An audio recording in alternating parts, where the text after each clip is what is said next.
Hello mga ka-fuzzy! So ngayon gagawa tayo ng lollipop gamit ang fuzzy wire. Tara na! So sisit up ko lang yung camera. Diyan tayo. Ayos muna tayo.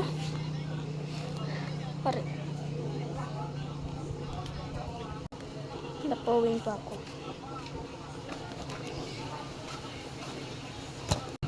Ano na guys? Ha? So ngayon mga ka-fuzzy, so let's go na. Gagawa na tayo ng lollipop gamit ang fuzzy wire. So ngayon nga kukuhain ko lang ang aking mga gamit.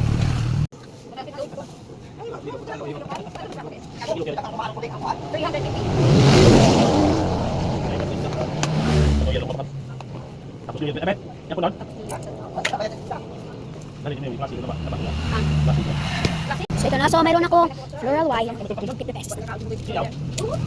So let us count na kung magkano na siya. Kasi kinuhaan ko siya ng 1. So bali 49 na dapat. Kung hindi siya nakuhaan, malay mo may kumuha dito. Siyempre wala na iba kundi kapatid. Dali patak! 1, 2, 3, 4, 5, 6, 7, 8, 9, 10, 11, 12, 13, 14, 15, 16, 17, 18, 19, 20, 21, 22, 23, 24, 25, 26, 27, 28, 29, 30, 31, 32, 33, 34, 35, 36, 37, 38, 39, 40, 41, 42, 53, 54, 45, 46, 47, 48, 49. Correct. So tama siya. 49 walang may kumuha or walang na wigit. Doon ko kasi sa amin yung pinakayo. So ito na nga. Mayroon akong I have floral wire. Ayan, floral wire. Mahirap siyang manggitin kasi puro floral talaga sila. So, I have aray. So, ito lang yung lalagyan ko. I'm poor. Yan, may charap yan! Hay, di! Ay!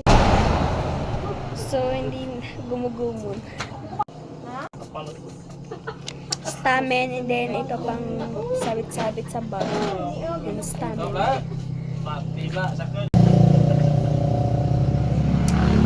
So, wala ko na pink at blue. So, ayan. Simulan natin.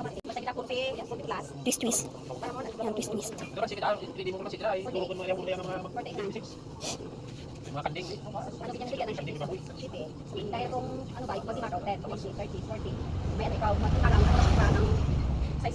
So, ayan, twist nyo lang hanggang siya mapuno.